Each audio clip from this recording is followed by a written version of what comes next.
નમસ્કાર. પાશ્ચાત્ય સાહિત્ય મીમાંસામાં આપણે આજે સુઝાન લેંગર વિશે જોઈશું.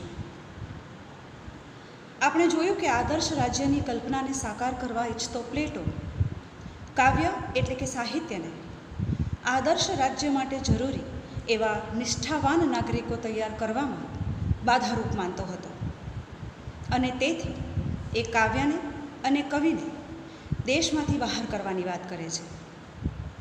એરિસ્ટોટલ સાહિત્યને અને કલાઓને પુનઃ પ્રસ્થાપિત કરે છે અને કેથાર્સિસ જેવો માનસશાસ્ત્રીય સિદ્ધાંત આપે છે. એ પછી આપણે જોયું કે ગ્રીસમાં શા માટે વક્તૃત્વ કલા પણ સાહિત્ય કલાની જેટલી જ વિકસી હતી. ગ્રીક સામ્રાજ્યની પડતી અને રોમન સામ્રાજ્યના શાસન દરમિયાન પણ સાહિત્ય કલાની સાથોસાથ વાગ્મીતાની કલામાં પણ ઉદાત્તતાની ભાવના લઈને લોંજાઈ નસાવે છે. એ સમજાવે છે કે આ બેય કળાઓ અભિવ્યક્તિની કળાઓ છે અને એ બેયમાં ઉન્નત વિચારો અને ઉન્નત શૈલી મહત્ત્વના છે. ઈસવીસન પૂર્વે 65ની આસપાસ રોમન વિવેચક હોરેસ એરિસ્ટોટલના પોએટિક્સ ગ્રંથને પોતાના ગ્રંથ આર્સ પોએટિકા દ્વારા ફરી ચર્ચે છે અને ભૂંસાતા જતા ગ્રીક મૂલ્યોને ફરી સ્થાપવાની મથામણ કરે છે. તે અનુસર્જન, પ્રેરણા, વ્યવસ્થિત સંકલન, શિક્ષણ અને આનંદ એ બેય કાવ્યના પ્રયોજન, ઔચિત્ય, સગુણતા, ઉત્કૃષ્ટતા, અનુભવનું આલેખન તથા શબ્દ ચયનનો વિવેક વગેરે બાબતોની ચર્ચા કરે છે.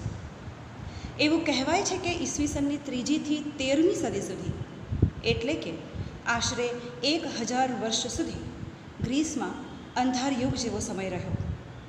સાહિત્યના ક્ષેત્રમાં કશું જ નવું કે અનોખું આ સમય દરમિયાન સર્જાયું નહીં. એ પહેલાં જે ચિંતકો અને નાટ્યકારો થઈ ગયા એમનો પ્રભાવ સમગ્ર વિશ્વ પર પડ્યો હોવાને કારણે ગ્રીક સંસ્કૃતિના મૂલ્યો, ખ્યાલો જળવાયેલા રહ્યા.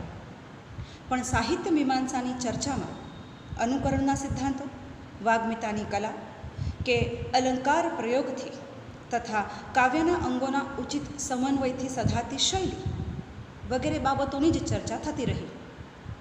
એમાં પરિવર્તન આવે છે અંગ્રેજોના આગમનથી.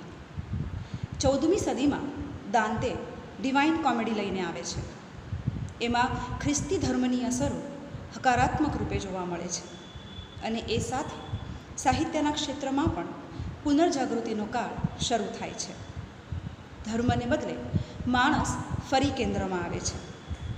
સદીઓથી ઘર કરી ગયેલી રૂઢિઓમાં પણ નાવીન્ય આવે છે અને એને પરિણામે મૂલ્યોમાં પણ બદલાવ આવે છે. અંગ્રેજો વિવિધ વિદ્યાના ક્ષેત્રોનો પાયો નાખે છે.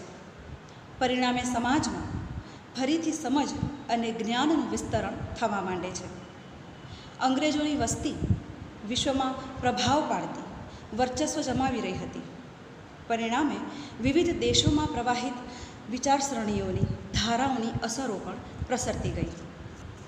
15મી સદીમાં ઇટલીમાં માનવવાદ શરૂ થયો, જેની અસર સ્વરૂપે સમગ્ર વિશ્વમાં માનવમાં રહેલી બૌદ્ધિક શક્તિને મહત્ત્વ મળ્યું. એ જ કારણે પ્રાચીન સાહિત્યનો અભ્યાસ અને સંશોધનો પણ શરૂ થયા. 16મી સદીમાં શેક્સપિયર આવે છે અને કવિની શક્તિનો પરિચય એ વિશ્વને કરાવે છે. પ્રકૃતિ અને પ્રેમના પરાકાષ્ઠા સમાન આલેખનને કારણે પ્લેટો અને એરિસ્ટોટલે આપેલી કાવ્ય વિચારણાના પાયા હચમચી જાય છે. જ્યાં એક તરફ લોન્જાઇનસ ઉત્કટ ભાવાવેગની વિચારણા આપે છે, તે અહીં સુધી આવે છે ત્યારે બેન જોન્સન સર્જનને ભાવાવેગનો ભોગ બનવા દેવાની ના પાડે છે. એ રંગદર્શી વલણને સંયમમાં પ્રયોજવાની હિમાયત કરે છે. એટલે કે ભાવોનું આલેખન કરો પણ બેફામ બનીને નહીં. એમાં શિષ્ટતા તો જળવાવી જ જોઈએ. આવો સમન્વયવાદી સૂર આપતો બેન જોન્સન નવ્ય પ્રશિષ્ટતાવાદી ગણાય છે. એ પછી પોતાની કૃતિઓનું પણ કડક અવલોકન કરતા જ્હોન ડ્રાયડન આવે છે અને એ કવિતાની વ્યાખ્યા આપતા કહે છે કે કવિતા એ માનવ સ્વભાવનું સાચું અને જીવંત ચિત્ર છે. સુઝાન લેંગરની કાવ્ય વિચારણા સમજવામાં જ્હોન ડ્રાયડનની આ વિચારણા મહત્ત્વની ભૂમિકા ભજવે છે. જ્હોન ડ્રાયડન ભાવોના આલેખન સાથે માનવના ચૈતસિક જગતના સત્યને જોડે છે. માનસશાસ્ત્રીય અભિગમ તરફ આ ધારા જતી જણાય છે. એમાં જ અભિવ્યક્ત થતા બિંબની વાત પણ જ્હોન ડ્રાયડન કરે છે. એ સમજાવે છે કે સર્જકના ચિત્તમાં ભાવોનું, મનની સંકુલ પરિસ્થિતિઓનું, ભવિષ્યના અંદાજોનું જે વાસ્તવ પડ્યું છે એને સુંદર, રસિક અને એક ચિત્રની માફક જીવંત રૂપે અભિવ્યક્ત કરવું જોઈએ. અને એ માટે સર્જકે કલ્પનાનો આશરો લેવો જોઈએ. વાસ્તવ અને કલ્પના બેના મિશ્રણમાં રજૂઆતની સંયોજિત શૈલી વડે કાવ્ય પદાર્થને સુંદર અને મૌલિક બનાવી શકાય છે.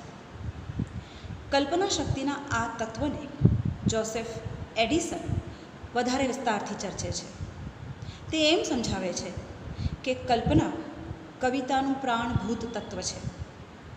આંખો વડે જે વસ્તુઓ આપણે જોઈએ છીએ તે આપણા ચિત્તમાં જ્યારે પ્રવેશે છે ત્યારે એમાં કલ્પનાનો ભાગ હોય છે અને તે જોયેલી વસ્તુના આનંદમાં વધારો કરે છે. એક વખત જોયેલી વસ્તુને આપણે બીજી વખત જોયા વગર જ માત્ર એનો વિચાર કરીએ કે એનું દર્શન ચિત્તમાં લાવીએ ત્યારે પણ કલ્પના શક્તિ જ આપણી મદદ કરે છે. અને એ વસ્તુનું વર્ણન જ્યારે ભાવક સમક્ષ સર્જન સ્વરૂપે કરવામાં આવે છે ત્યારે ભાવકની કલ્પના શક્તિ પણ ઉત્તેજાય છે અને પરિણામે ભાવક આનંદની અનુભૂતિ કરે છે. યથાર્થનું જે તત્વ ડ્રાયડન અને એડિસન બેઉ ચર્ચે છે એને સેમ્યુઅલ જોન્સન કાવ્યનો પ્રધાન ગુણધર્મ કહે છે. એમનું માનવું છે કે વાસ્તવ છે તો કવિતા છે. જે ખરેખર વાસ્તવિક છે, આપણી જાણમાં છે, તે જ આપણને સ્પર્શી શકે છે અને તે જ ભાવકને પણ સ્પર્શી શકે છે. આપણે તો એ વાત સ્વીકારવી જ પડે કે જેની આપણને કશી જ જાણ નથી એનું આલેખન તો શક્ય જ નથી. એ દૃષ્ટિએ સેમ્યુઅલ જોન્સનની આ વાત બિલકુલ સાચી ઠરે છે. સાહિત્યને જીવનનું પ્રતિબિંબ ગણતા સેમ્યુઅલ જોન્સન કલ્પનાના તત્વને મહત્ત્વ નથી આપતા, કારણ કે એમાં એમને ઉણપ વર્તાય છે, સત્યની ઉણપ વર્તાય છે. તેઓ સાહિત્યમાં નૈતિક સત્યને વધારે મહત્ત્વ આપે છે. આ સાથે જ તેઓ એવું પણ કહે છે કે સાહિત્યમાં જે વસ્તુનું નિરૂપણ કરવામાં આવે તે સર્વજનોમાં નિહિત હોવું જોઈએ. એટલે કે સામાન્ય લોકોના સ્વભાવ, પરિસ્થિતિ અને એમને લગતી બાબતો એ જ કાવ્યના વિષય વસ્તુ તરીકે પ્રયોજાવા જોઈએ. અને એવું થાય તો જ એ સર્જન ભાવકોને સ્પર્શી શકે. આમ જુઓ તો આ સાવ ખોટું કે અજુગતું નથી. અહીં આપણને વાસ્તવવાદ તરત જ ધ્યાને આવે. વાસ્તવનો આ આગ્રહ સેમ્યુઅલ જોન્સનને ધાર્મિક વિષયો પ્રતિ વિરોધી સૂર ઉઠાવવા માટે વિવશ કરે છે. તેઓ માને છે કે ઈશ્વર નહીં, પણ ઈશ્વરે સર્જેલી વાસ્તવિક સૃષ્ટિ જ કાવ્યના વિષયો સ્વરૂપે આલેખાવી જોઈએ. સુઝાન લેંગરની કાવ્ય વિચારણાના પાયામાં સેમ્યુઅલ જોન્સનની આ વિચારણાનો પણ મહત્ત્વનો ભાગ છે. આધ્યાત્મિક કવિતા અવાસ્તવિક અને સત્ય ન માની શકાય એવા ભાવો તથા વિચારોને વર્ણવે છે જે માનવ જાતિ માટે કશા કામના નથી હોતા. એવું માનતા સેમ્યુઅલ જોન્સન માત્ર સત્યને, સત્યના આલેખનને જ અગત્યનું માને છે. વાસ્તવનું નિરૂપણ વિવિધ કલાઓમાં વિવિધ ઉપાદાનોથી અને વિવિધ રીતે વ્યક્ત થાય છે એવી વાત લઈને G.E. લેસિંગ આવે છે. વિવિધ કલાઓ વિશે સમજાવતા લેસિંગ જ્યારે કાવ્યકલા વિશે સમજાવે છે ત્યારે તે પ્રતીકોના ઉપયોગની વાત કરે છે અને સમજાવે છે કે ભાષાના પ્રતીકોથી પ્રકૃતિની કોઈ પણ વસ્તુને બીજી કોઈ પણ વસ્તુ સાથે જોડીને એ બેને એક સાથે આલેખી શકાય છે. એટલે કે વાસ્તવનું નિરૂપણ કરવા જો પ્રતીકોનો ઉપયોગ કરવામાં આવે તો પેલું વાસ્તવ માત્ર જેવું છે એવું જ નહીં, બલકે એનાથી પણ વિશેષ સંદર્ભો સાથે અનુભવી શકાય છે. પછી વર્ડ્સવર્થ આવે છે અને એ રૂઢિ પરંપરાથી આગળ વધીને નવા આલેખનોની વાત કરે છે. અલબત્ત એ વખતે સાહિત્યની જે સ્થિતિ હતી તેને કારણે તેઓ એવું ઈચ્છતા હતા કે સાહિત્ય ભાવકની બૌદ્ધિકતામાં કંઈક વધારો કરે, એના ભાવોને ઉત્તેજિત કરે એવું હોવું જોઈએ. શરૂઆતમાં તે આનંદના તત્વની વાત નથી કરતા, પણ પાછળથી તેઓ આનંદના તત્વને પણ ઉમેરે છે અને આનંદ આપવામાં કલ્પનાનું તત્વ મદદ કરે છે તેવું પણ તેઓ સ્વીકારે છે. બીજા અન્ય વિવેચકો સાથે મળીને વર્ડ્સવર્થે કલ્પના શક્તિ વિશે ઘણી બધી ચર્ચાઓ આપી છે. તે કવિતા વ્યાપારને ધ્યાનમાં રાખીને કલ્પના વિચારની ચર્ચા કરે છે અને કલ્પના વિચારની આ ચર્ચામાં સૂક્ષ્મતા ઉમેરે છે કોલરીજ. 18મી-19મી સદીની મધ્યમાં કોલરીજ સાહિત્ય મીમાંસામાં સ્પષ્ટ મનોવૈજ્ઞાનિક વલણ લઈને આવે છે.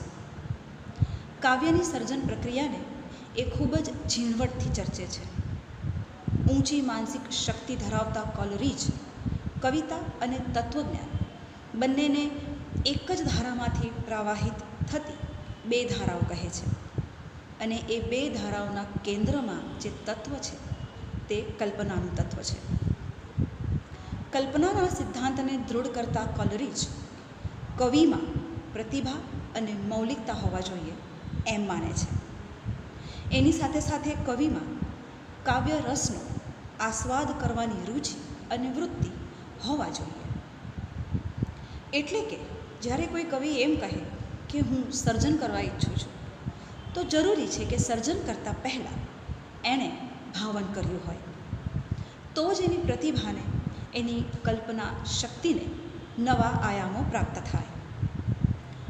આપણને એવું લાગે કે આ બધું જાણે કે આપણે જાણીએ છીએ. ભારતીય સાહિત્ય મીમાંસામાં આપણે આ બધું સમજી ગયા છીએ, શીખી ગયા છીએ. કોલરીજ પણ વર્ડ્સવર્થ અને એમની પહેલાંના લોન્જાઇનસ જેવા વિવેચકોની જેમ એવું માને છે કે રૂઢિમાં બંધાઈ રહેવાની કશી જ જરૂર નથી.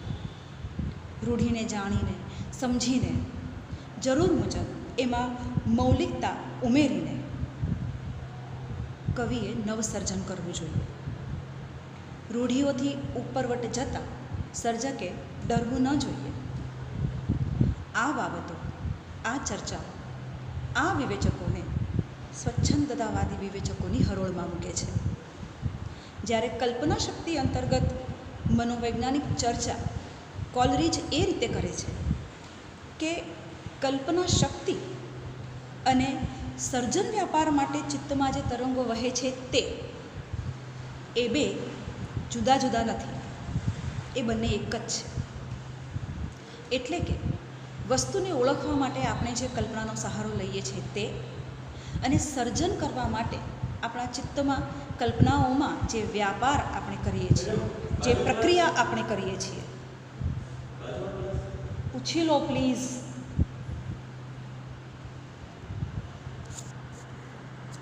એ બે કલ્પનાના જ પ્રકારો છે. એ કલ્પનાના બે પ્રકારો આપે છે. પહેલા પ્રકારમાં જ્ઞાનનો સમાવેશ થાય છે.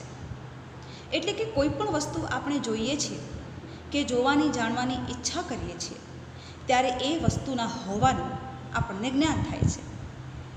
આ કલ્પના શક્તિને લીધે થાય છે અને એને લીધે જ મનુષ્યમાં દરેક વસ્તુને ઓળખવાની એક સ્વાભાવિક વૃત્તિ વિકસે છે.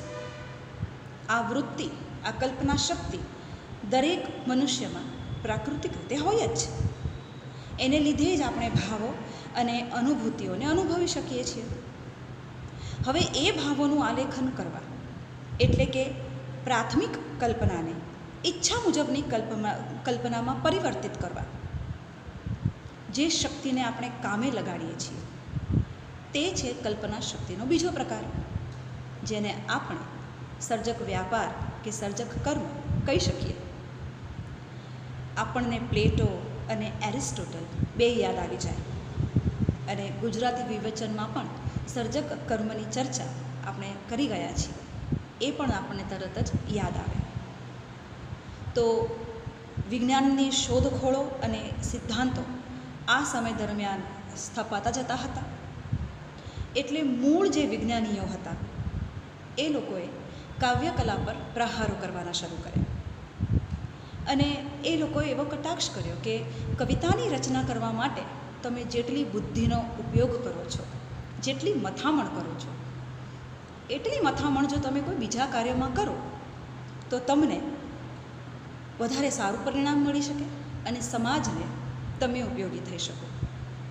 એટલે કે મૂળ સૈદ્ધાંતિક વિજ્ઞાનમાં માનવાવાળા જીવો કવિતાને સાવ નકામી ગણે છે. પણ એમની આ વાતનો જવાબ શેલી નામનો વિવેચક આપે છે. શેલી કવિને તત્વજ્ઞાની, સ્વપ્નદ્રષ્ટા, દિવ્ય ચક્ષુ ધરાવનારો કહે છે, અને કવિતાની સ્થાપના એ દિવ્ય સર્જન કહીને કરે છે. એ કહે છે કે કવિતા આનંદ આપે છે તો જ્ઞાન પણ આપે છે. કવિ પણ સંયોજનો કરે છે, પ્રયોગો કરે છે. સમાજને ઉન્નતિના માર્ગો સુધી કવિ પણ લઈ જ જાય છે. મેથ્યુ આર્નોલ્ડ, જ્હોન રસ્કિન પણ કવિતાને જીવન સાથે જોડે છે. 19મી સદી આવી ચૂકી હતી અને વિજ્ઞાન, ઉદ્યોગો, લોકશાહી વગેરે પ્રવર્તવા માંડ્યા હતા. એવામાં સાહિત્યને, કલાકીય સંસ્કૃતિને જાળવવા માટે સાહિત્યમાં જીવનલક્ષિતા પર ભાર મૂકાવા માંડે છે. રસ્કિન તો ઉદ્યોગોમાં પણ કલા હોવી જોઈએ એમ કહે છે.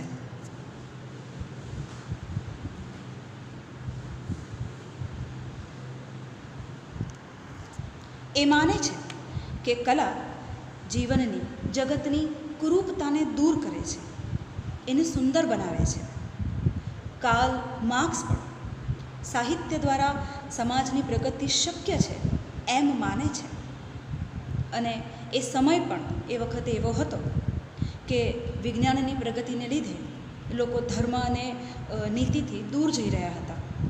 તેથી સર્જકો અને વિવેચકોએ સાહિત્ય અને એની ચર્ચા દ્વારા ધર્મ અને નીતિના મૂલ્યો જાળવવાની તથા એ મૂલ્યોને લોકોમાં સંક્રમિત કરવાની સતત કોશિશ કરી. મેથ્યુ આર્નોલ્ડ કલા અને વિચાર બેયનો સમન્વય કરતો મધ્યમ માર્ગ બતાવે છે. તે માણસને પોતાનામાં રહેલી શક્તિ સાથે પોતે જે સમયમાં છે તે સમયના સત્યની શક્તિનો પણ વિનિયોગ કરીને સર્જન કરે એવું એ કવિ પાસેથી ઈચ્છે છે. અને એવું કરવાથી ભાવકોને એ સર્જન વધારે પોતીકું લાગે છે, એ ભાવનક્ષમ બને છે એવું મેથ્યુ આર્નોલ્ડ માને છે. તો એવું સર્જન કરવા માટે સર્જકે જીવન અને જગત બેનું જ્ઞાન મેળવવું પડે. પણ મેથ્યુ આર્નોલ્ડ જ્યારે કૃતિમાં આનંદના તત્વની વાત કરે છે ત્યારે એ પ્રાચીન વિષયો, પૌરાણિક કૃતિઓને વધારે મહત્ત્વ આપે છે. એ પોતે એ કૃતિઓને વધારે પસંદ કરે છે. તો જુઓ, આમ આ બધી ચર્ચાઓ ચાલતી રહે છે અને એમાં કલાના જગતમાં બે દ્વંદ્વો ઊભા થાય છે. જીવનને ખાતર કલા અને કલાને ખાતર કલા. પ્રાચીન ઐતિહાસિક મત જીવનને ખાતર કલા તરફથી પુનર્જાગૃતિ કાળ તરફ આવતા સુધીમાં કલા ખાતર કલા તરફ વળે છે. એમાં વિવિધ વાદો પ્રવેશે છે, વિજ્ઞાન પ્રવેશે છે, વિવિધ મતો પ્રવેશે છે. વોલ્ટર પેટર કલાને ગંભીર પ્રવૃત્તિ ગણે છે, તો ટોલ્સ્ટોય કલાને જીવનની અનિવાર્યતા ગણે છે.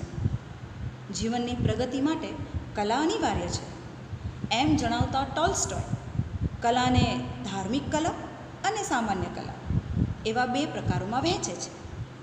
તો સાથે સાથે એ અનુભૂતિના તત્વની વાત પણ કરે છે. ક્રોચે અભિવ્યક્તિમાં વ્યંજનાની વાત લઈને આવે છે. તે માને છે કે ચિત્તમાંથી સ્વયં જ સ્ફૂર્તિ અભિવ્યક્તિ એ જ કલા છે અને આધ્યાત્મિકતા પણ એ અભિવ્યક્તિમાં સમાહિત છે. તે સ્વયં સ્ફૂર્ણાને મહત્ત્વ આપે છે. 20મી સદીમાં I.A. રિચાર્ડ્સ આવે છે અને એ કલાને માનસિક પ્રક્રિયા ગણાવે છે. એ પણ પાછી બે બાજુ થતી પ્રક્રિયા. સર્જકના ચિત્ત પર તો ખરી જ, પણ ભાવકના ચિત્ત પર પણ કલાનો પ્રભાવ પડવો જોઈએ, તો જ એ કલાનું મૂલ્ય સાચું છે એમ કહી શકાય, એવું રિચાર્ડ્સ માને છે. અને આમ કહીને એ કલાને એક મનોવ્યાપાર ગણાવે છે. સાહિત્ય અને વિજ્ઞાન વચ્ચેના સંબંધની રિચાર્ડ્સ ચર્ચા કરે છે તથા સાહિત્ય સર્જનમાં આવશ્યક એવા ભાષા, અનિવાર્ય તત્વો, કાર્યપ્રણાલી વગેરેની ચર્ચા એ સૈદ્ધાંતિક અને વૈજ્ઞાનિક ભૂમિકાએ કરે છે. એ ચર્ચામાં એ સાહિત્યના ઉપાદાન એટલે કે શબ્દ તથા ભાષા પ્રત્યયનક્ષમ બને, એ સામેવાળા સુધી જેવી તમારે પહોંચાડવી છે એવી જ પહોંચે એ માટે નાદ, શબ્દ, પ્રતીક, અલંકાર, સંકલન, કલ્પન વગેરે તત્વોની ચર્ચા કરે છે. કલ્પનાના તત્વની તો રિચાર્ડ્સ ખૂબ જ બારીકાઈથી ચર્ચા કરે છે. કાવ્યનો હેતુ સાધવા તે કલ્પનાને એક આવશ્યક ગુણની જેમ ચર્ચે છે. કલ્પનાને તે મનોવ્યાપાર ગણે છે. એના પછી ઇલિયટ આવે છે અને એ સાંસ્કૃતિક સંદર્ભો પ્રયોજવાની વાત કરે છે. આ બધી જ કલાગત ચર્ચાઓમાં સુઝાન લેંગર અભિવ્યક્તિની વાતને વધારે ઊંડાણથી ચર્ચવા માટે પ્રતીક અને પુરાકલ્પનની વિભાવના લઈને આવે છે. મહત્ત્વની વાત એ છે કે પુરુષ ચિંતકો અને વિવેચકોની આટલી બહોળી તવારીખમાં સુઝાન લેંગર પ્રથમ સ્ત્રી વિવેચક છે. એમના બે મહત્ત્વના ગ્રંથો છે, ફિલોસોફી ઇન અ ન્યૂ કી અને ફિલિંગ એન્ડ ફોર્મ. આગળ આપણે જોઈ ગયા કે ભાવની સીધી અભિવ્યક્તિ કરતાં કલાત્મક અભિવ્યક્તિ કૃતિને સૌંદર્ય બક્ષે છે. આ કલાત્મક અભિવ્યક્તિ કરવા માટે પ્રતીકની રચના થઈ અને એ જ્યારે ફેલાઈ ત્યારે એ પ્રતીકવાદ બનીને સામે આવી. પ્રતીક આપણી સંવેદનાને વ્યંજનાના ધોરણે અભિવ્યક્ત કરે છે. સુઝાન લેંગર પ્રતીકની વ્યાખ્યા આપતા કહે છે કે પ્રતીક એટલે એવી કોઈ પણ યુક્તિ જેના વડે ભાવ સમજી શકીએ. ભાવ એટલે શું? જેને આપણે લાગણી કે ઇમોશન્સ કહી દઈએ છીએ તે.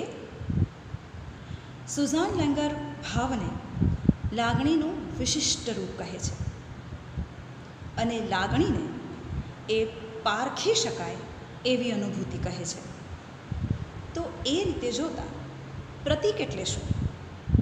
તો કહે કે અનુભૂતિને સ્પષ્ટપણે ભાવની કક્ષા સુધી લઈ જાય એવું માધ્યમ છે પ્રતીક. આપણી પ્રાચીન કથાઓમાં જે પાત્રો અને ઘટનાઓ છે તે બધા કોઈને કોઈ સ્વરૂપે પ્રતીકો જ છે. શેના પ્રતીકો? તો માનવીય વૃત્તિઓના, વર્તનોના, ગુણોના, પ્રકૃતિના, ભાવોના. આ બાબતને આપણે બહુ જ સરળતાથી સમજી શકીએ છીએ. દાખલા તરીકે રામ અને રાવણમાં શા પ્રતીકો રહેલા છે? જો એવું પૂછવામાં આવે તો તરત આપણને જવાબ મળે કે રામ એ સદનું પ્રતીક છે અને રાવણ એ અસદનું પ્રતીક છે. એ રીતે આપણી માનવીય વૃત્તિઓ અને ગુણોને આવા પ્રતીકો દ્વારા આલેખતું જે પૌરાણિક સાહિત્ય છે તેને આપણે પુરાકલ્પનોના નામે ઓળખીએ જ છીએ. 20મી સદીમાં જે પ્રતીકવાદ ફ્રાન્સમાં શરૂ થયો તેની અસર બધી જ કલાઓ પર તો પડી જ, એની સાથે સાથે વિવેચન પર પણ પડી. આપણે આગળ જોયું હતું કે કલા અને વિચાર વિશે 19મી સદીમાં જે ચર્ચાઓ અને મતો પ્રવર્ત્યા એના જ પ્રત્યાઘાત રૂપે પ્રતીકવાદ અસ્તિત્વમાં આવ્યો. અને પ્રતીકવાદની ચર્ચા 20મી સદીમાં અર્નેસ્ટ કેસિરેર અને સુઝાન લેંગર જેવા બે વિવેચકો લઈને આવે છે. એમાં પણ સુઝાન લેંગર પ્રતીકની વિચારણા આપતા સમજાવે છે કે કલા એ માનવીય સંવેદનાના પ્રતીકાત્મક સ્વરૂપોનું સર્જન છે. આ વાક્યને બરાબર સમજવાની જરૂર છે. કલા એ માનવીય સંવેદનાના પ્રતીકાત્મક સ્વરૂપોનું સર્જન છે. જુઓ, લેંગર એ જ કહે છે જે આપણે કલ્પનાના સિદ્ધાંતમાં જોઈ ગયા. માણસ જે કંઈ પણ અનુભવે છે તેને સીધે સીધું અભિવ્યક્ત કરતો નથી, બલકે પ્રતીકોના પ્રયોગથી તેને વધારે સબળ રીતે અભિવ્યક્ત કરે છે. અને તેથી કલા જે છે તે પ્રતીકાત્મક સ્વરૂપ ધારણ કરે છે અને જે સર્જન થાય છે તે એ પ્રતીકાત્મક સ્વરૂપોનું જ સર્જન છે. સુઝાન લેંગરની કલા વિચારણામાં પેલું આધ્યાત્મિક દર્શનમાં રહેલું વિચારનું તત્વ પણ જોવા મળે છે અને સામાજિક નિસ્બત પણ જોવા મળે છે. જે સમયમાં લેંગર જીવી રહ્યા હતા એ સમયમાં આપણે જોયું એમ મૂલ્યો અને નીતિનો હ્રાસ થઈ રહ્યો હતો. વિવિધ વાદોને લીધે માનવ વચ્ચે અંતર આવી રહ્યું હતું. વિજ્ઞાનની પ્રગતિને લીધે ભૌતિકતા તરફનો ઝોક વધી રહ્યો હતો. આ બધી બાબતો સુઝાન લેંગરને વ્યથિત કરે છે અને તેથી તે પ્રતીકાત્મક સ્વરૂપાંતરની વિભાવના લઈને આવે છે અને આ યુગના પ્રશ્નો આ વિભાવનાથી ઉકલી જશે, આ વિભાવનાની ચાવી વડે ઉકલી જશે એવી આશા વ્યક્ત કરે છે. એટલે કે પ્રતીકાત્મક સ્વરૂપાંતરની જે વિભાવના છે એને સુઝાન લેંગર એક ચાવી તરીકે જુએ છે, જેનાથી આ ભૌતિક અને માનવ વચ્ચેના નીતિ મૂલ્યોના હ્રાસની જે પરેશાનીઓ છે એ દૂર થશે એવું એમને લાગે છે. એ પુરાકલ્પનને પણ મહત્ત્વ આપે છે, બલકે ખૂબ મહત્ત્વ આપે છે.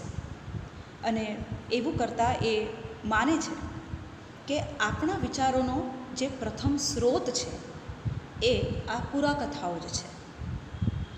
આપણે પણ એવું માનીએ જ છીએ. જેમ જેમ માણસ તર્ક કરતો થયો તેમ તેમ નવા નવા દર્શનો વિકસાવતો ગયો. પણ એથી પેલો પ્રથમ વિચાર કે પ્રથમ સ્ત્રોત એને ક્યારેય મારી શકાતો નથી. સુઝાન લેંગર માને છે કે કલા ક્યારેય જૂની કે ભૂલાઈ જતી પ્રવૃત્તિ નથી બની શકતી, બલકે કલા એક એવું પ્રતીકાત્મક સ્વરૂપ છે કે જે ફિલોસોફી, વિજ્ઞાન અને વિચારની ઊંચામાં ઊંચી કક્ષા સાથે જીવતું જ જાય છે અને જીવંત રહે છે. અને તો જ આપણે સમજી શકીએ છીએ કે પુરાકથાઓમાંથી પણ આપણે પ્રતીકો અને કલ્પનોનો ઉપયોગ કરીએ છીએ અને એ સાથે જીવાતા જીવનમાંથી પણ આપણે અંશોને પ્રતીકો વડે આલેખીને સર્જનો કરીએ જ છીએ. આ પ્રતીકાત્મક સ્વરૂપાંતરણનો સિદ્ધાંત એ બધી જ કલાઓને લાગુ પાડે છે અને સમજાવે છે કે કલાને પોતાનો સ્વયંનો એક અર્થ હોય છે, મહત્ત્વ હોય છે. શી રીતે એ સમજાવવા એ સંગીત કલાનું ઉદાહરણ આપે છે.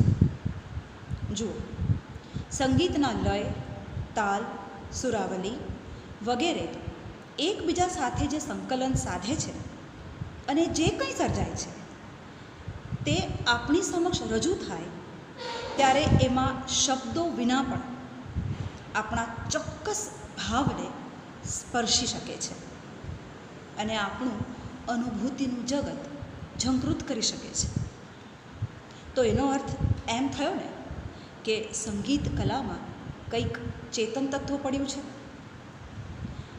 આપણી સંવેદનશીલતાને એ કોઈ એક અર્થ આપી જાય છે, અને એ પણ એ જે તે ભાવનું નામ લીધા વગર, કીધા વગર કે જણાવ્યા વગર, માત્ર અનુભૂતિ વડે. તો આ જે સમગ્ર પ્રક્રિયા થાય છે તે પ્રતિકાત્મક ઢબે જ થઈ કહેવાય ને. આ બાબત સમજાવવા માટે લેંગર પ્રતિભાસનો સિદ્ધાંત આપે છે, એટલે કે ભ્રાંતિનો સિદ્ધાંત. એ કહે છે કે કલાકૃતિનો તાત્કાલિક પ્રભાવ વાસ્તવથી દૂરનો હોય છે. કલાકૃતિમાં વસ્તુની ભ્રાંતિ થાય છે આપણને. જુઓ, પ્લેટો આપણને તરત યાદ આવે. એ પણ એવું જ કહે છે ને કે સર્જક જે કંઈ જુએ છે એને સીધું નથી આલેખતો, એ તો ખોટું આલેખે છે. એને જુદી રીતે લેંગર સમજાવે છે કે કલાકૃતિમાં જે વસ્તુનું વર્ણન થયું હોય છે એ તો માત્ર ભ્રાંતિ હોય છે, એ નર્યું વાસ્તવ તો હોતું નથી. ઉદાહરણ દ્વારા આપણે એક વખત એને સમજવાનો પ્રયત્ન કરીએ. દાખલા તરીકે આપણી સામે જે સંગીતનું ઉદાહરણ મૂકવામાં આવ્યું, એમાં જો કરુણ સંગીત વગાડવામાં આવે તો આપણે એ કરુણતાના ભાવને અનુભવીએ છીએ. એક તબક્કે એવું પણ બની શકે છે કે એ કરુણતાનો ભાવ આપણી આંખમાંથી અનાયાસ આંસુ સારી દે. એનો અર્થ શું આપણે એવો કરીશું કે એ સંગીત વગાડનાર કે સાંભળનાર જે માનવો બેઠા છે એ બધા દુઃખી છે? ના, જરાક પણ નહીં. પણ કરુણ ભાવને વાદ્યોની સુરાવલી વડે આભાસી રીતે આપણી ભીતર ઝંકૃત કરવામાં આવે છે, અને એ વખતે કરુણતાના વિવિધ સંદર્ભો આપણું ચિત્ત ઝીલે છે. તો સંગીતની જે સુરાવલીઓ છે એ તો પ્રતીકો જ છે, જેના વડે આપણે ભાવને અનુભવીએ છીએ, અને તેથી જ એ કૃતિ ભાવનક્ષમ બને છે. એક બીજું જાડું ઉદાહરણ લઈએ.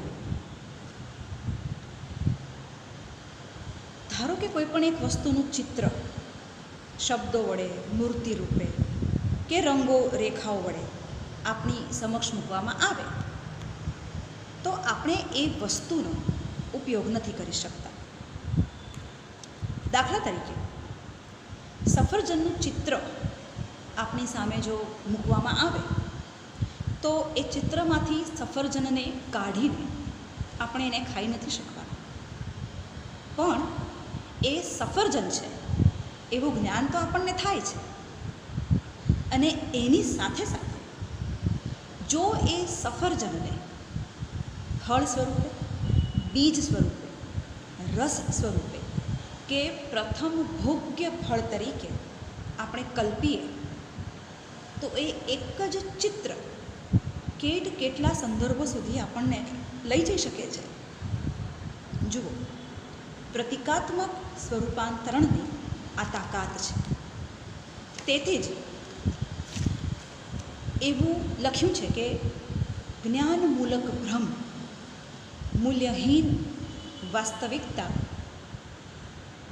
એ કલાત્મક વાસ્તવિકતાનું અંગ છે. જુઓ, 3 બાબતો છે આની અંદર. એક છે જ્ઞાનમૂલક ભ્રમ, એટલે કે આપણી સામે મૂકવામાં આવેલું સફરજનનું ચિત્ર એ આપણને કહે છે કે આ સફરજન છે, પણ એ સફરજન છે એવું જ્ઞાન આપણને મળે છે, પણ ખરેખર એ સફરજન નથી, એ ભ્રમ છે. સફરજનનો ભ્રમ ઊભો કર્યો છે, બરાબર? અને છતાં એ આપણને સમજાવ્યું તો છે કે હા, આ સફરજન છે, બરાબર? તો આ જે ભ્રમ છે એ મૂલ્યહીન વાસ્તવિકતા છે. એટલે કે એમાં વાસ્તવ તો છે, એવું સફરજન છે તો ખરા વાસ્તવમાં. એટલે આપણે એવું ન કહી શકીએ કે એ અસત્ય છે, એ સત્ય છે. પણ સફરજન મૂળ વસ્તુના જે મૂલ્ય છે તે એ ચિત્રમાં નથી. એટલે એ ભ્રમ કેવો છે? તો કે મૂલ્યહીન વાસ્તવ છે, પણ એક કલાત્મક વાસ્તવિકતાનું અંગ છે. એટલે એ સફરજનને આપણે જ્યારે સફરજનને આપણે પ્રતીક સમજીને એના વિવિધ સંદર્ભો સુધી જઈએ ત્યારે એ માત્ર સફરજન નથી રહી જતું, એ બીજું ઘણું બધું બની જાય છે. એનો મતલબ એની અંદર કળા ઉમેરાય છે અને કળાનું પોતાનું એક વાસ્તવ ઉમેરાય છે. કેટલી સરસ વિભાવના સુઝાન લેંગરે સરળતાથી આપણને સમજાવી છે. તો જેવું આ ચિત્ર વિશે કહી શકાય એવું જ સાહિત્ય વિશે પણ કહી શકાય. સાહિત્યમાં પણ જે શબ્દો હોય છે એ માત્ર વર્ણન નથી કરતા, એ અર્થ પણ આપે છે અને અનુભૂતિના સંકેતો પણ આપે છે. એ રીતે જોઈએ તો કોઈ પણ વૈજ્ઞાનિક પ્રયોગમાં જેટલા સંદર્ભો પડ્યા હોઈ શકે એના કરતાં એક કલાકૃતિમાં ઘણા વધારે અને વિશિષ્ટ પ્રકારના સંદર્ભો હોય છે અને તેથી એક કલા છે.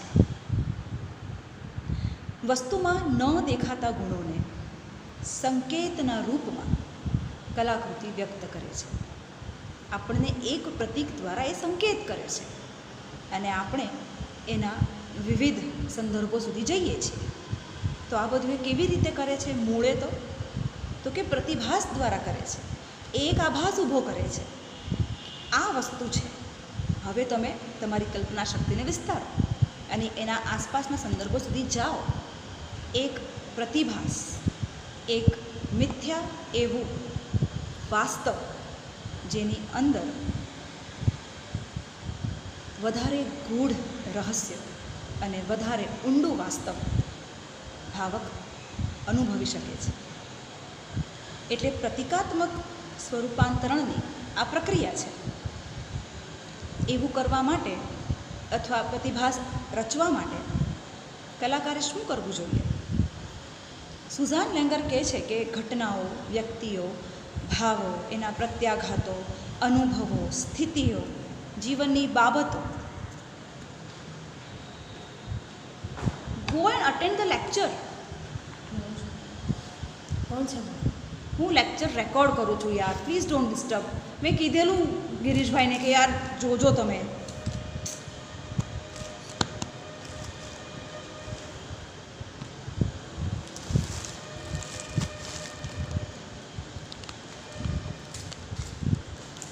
પછી બી આપી શકતી હતી યાર. આવું છું બધાને લઈને, લેક્ચર પૂરું કરું છું. Go fast. ઓકે.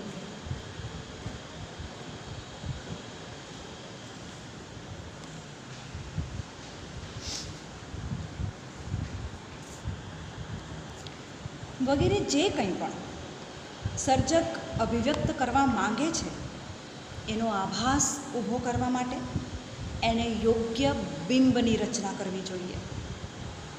આ બિંબની રચના જ કલાની કસોટી છે. બિંબ એટલે શિલ્પ કે ચિત્ર કે છબી, એક આભાસી છબી. સર્જકે લાગણી નથી લખવાની, લાગણીનો ખ્યાલ આપવાનો છે. અમૂર્તને મૂર્ત રૂપે આલેખવાનું છે. શા માટે? તો સતત ભીંસમાં રહેતા જીવનને આનંદમય બનાવવા માટે. સર્જક જો સંવેદનોની સીધી નકલ આપે તો મજા ન આવે. તેથી એણે અનુભવેલી, ન અનુભવેલી સંવેદનાઓને અને એ સંવેદનાઓની આસપાસ પણ જેટલી સંવેદનાઓ હોઈ શકે તે બધાને એક કરીને, સંવેદનો સાથે એને જોડીને કલાત્મક રીતે એને પ્રતીકોમાં ફેરવી દેવાની છે. અને એ રીતે એણે એક એવી આકૃતિ, એવું એક ચિત્ર, શબ્દ ચિત્ર તૈયાર કરવાનું છે કે જેનું ભાવન કરવા જ્યારે ભાવક આવે ત્યારે પોતાના અનુભવો, પોતાની સાથે એમાં રહેલી સંવેદનાઓને અનુભવી શકે, એ અભિવ્યક્તિને પામી શકે. વળી સુઝાન લેંગર એમ પણ માને છે કે કૃતિ આખે આખી જો વ્યંજનાના સૂરમાં હશે તો પ્રતીકો સફળ થશે, અને એ માટે એ ઉર્મી કાવ્યને સંપૂર્ણ કાવ્ય તરીકે ઓળખાવે છે. એ માને છે કે એક સંકુલ અતિવ્યંજનાત્મક કાવ્ય કરતાં ઉર્મી કાવ્યની અંદર જીવનના ભાવો, ચડાવ ઉતાર, હરખ, શોક, નાની મોટી સંવેદનાઓ વગેરે વધારે સારી રીતે આલેખી શકાય છે. તે એમ પણ કહે છે કે કાવ્યમાં કશુંક વિચિત્ર દિશા તરફ જતું હોવું જ જોઈએ એવું જરૂરી નથી. જુઓ, આ બાબત એક રીતે આપણને વિરોધાભાસ સર્જતી લાગે, પણ એવું નથી. એ એમ કહે છે કે તમે જ્યારે કાવ્યની રચના કરો છો ત્યારે એમાં પ્રતીકોનો જે વિનિયોગ કરો છો એ જો સુનિયોજિત પ્રમાણમાં થયો હશે, એટલે કે દરેકે દરેક બાબતને જો તમે પ્રતીકો દ્વારા કહેવાનો પ્રયત્ન કરશો તો એ કૃતિ બહુ સફળ થશે. પણ એનો મતલબ એમ નહીં કે કોઈ કૃતિમાં તમે પારાવાર પ્રતીકો વાપરો અને એમાંથી વ્યંજના ઉપજે જ, એવું જરૂરી નથી. જે કાવ્યો સારા છે એ બહુ બહોળા સંદર્ભો તરફ ન જતા હોય અને છતાં એમાંથી વ્યંજના પ્રગટ થતી હોય એવું બને. એનો અર્થ એમ કરી શકાય કે કાવ્યમાં પ્રતીકોનો ઉપયોગ કૃતિને અભિવ્યંજિત કરવા માટે કરવો જોઈએ. ધારો કે પ્રતીક અને પુરાકલ્પન વગરની કૃતિ સારી કૃતિ હોય તો પણ એ અભિવ્યંજિત થઈ શકે એવી ક્ષમતા એની અંદર હોય.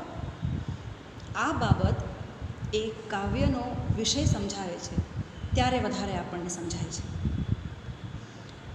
કવિએ કવિતા રચવા માટે, સંવેદનોને બીજાઓ સુધી પહોંચાડવા માટે જો કોઈ પણ પ્રકારની પ્રક્રિયા કરી છે તો તે કાવ્ય અભિવ્યંજક કાવ્ય બની શકે છે.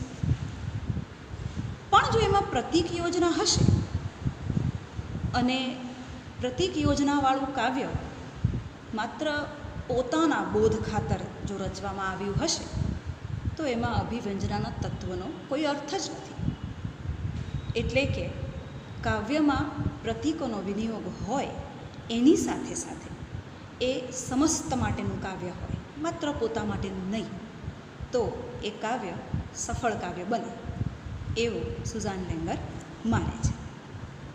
લાગણીની અભિવ્યક્તિ ભાવક સુધી વિશિષ્ટ સ્વરૂપે પહોંચે એ વધારે મહત્ત્વનું છે. અને કાવ્ય સફળ ક્યારે ગણાય એ સમજાવવા માટે લેંગર કહે છે કે કવિ જે કંઈ અભિવ્યક્ત કરી રહ્યો છે તે વિચાર તેને પોતાને મહાન લાગવો જોઈએ. અને બીજું એ કે જે વિચાર પ્રસ્તુત કરી રહ્યો છે એ વિચાર મહાન છે એવું એ ભાવકને સમજાવી શકે એટલી ક્ષમતા એનામાં હોવી જોઈએ. આવી આવડત એક કવિમાં ખૂબ સામાન્યપણે હોવી જોઈએ. તો જ એની અભિવ્યક્તિ સફળ છે કે નિષ્ફળ તે નક્કી થાય. એટલે કે કવિ જે વિષયનું વર્ણન કરે છે તે વિષય મહાન છે એવું કવિ પોતે માનતો હોય તો જ એણે એનું આલેખન કરવું.